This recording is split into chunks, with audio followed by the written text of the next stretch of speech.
Hi நண்பர்களே, அனைவருக்கும் இனிய மாலை வணக்கம். நம்ம மாலை வேலையில் நம்மளுடைய வயல் எவ்வளோ அழகாக இருக்குது பாருங்களேன். பார்க்கவே ரொம்ப அருமையாக இருக்குது. பாருங்கள் எவ்வளோ அழகாக இருக்குது பாருங்களேன். கிளைமேட்டும் செமையாக இருக்குது பாருங்கள். எங்கள் மலை பாருங்கள், எங்கள் ஊர் மலையை பாருங்களேன் எவ்வளோ நீட்டாக இருக்குன்னு. மலையூரும் மலை, அதுக்கு மேலே பாருங்கள் சூரியன் மறையும் வேலை பார்க்கவே ரொம்ப அழகாக இருக்குது, செம்மையாக இருக்குது.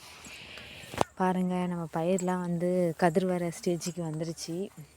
இதில் தான் ரொம்ப மஞ்சள் நோய் வந்துருச்சு. இதுலேயும் அந்த கழனிலையும் மருந்து அடித்தாங்க. பட் இருந்தாலும் போன ஞாயிற்றுக்கிழமை தான் அடித்தாங்க.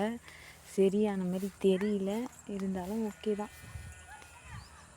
பாருங்கள், வீட்டுக்காரவங்க பார்த்தா தான் தெரியும் என்னன்னு. ஓகே நண்பர்களே, என்னுடைய வீடியோ பிடிச்சிருந்தா லைக் பண்ணுங்கள், ஷேர் பண்ணுங்கள், மறக்காமல் கமெண்ட் பாக்ஸில் கமெண்ட் பண்ணுங்கள்.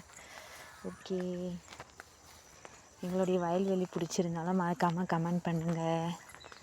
கதிர் வந்த உடனே ஒரு வீடியோ போடுறேன். நான் கதிர் வரல, பூவும் எடுக்கலை, இதுக்கப்புறம் தான் வரும். ஏன்னா இது 5 மாதத்து நெல் இல்லையா, அதனால் இது தெரியல. இப்போ நான் எங்கே போகிறேன்னா, எங்கள் மாமனார் பில்லு அறுத்து வச்சுருக்குன்னு சொன்னார். வரப்பாக தேடிட்டு போகிறேன், எந்த வரப்புன்னு தெரியல.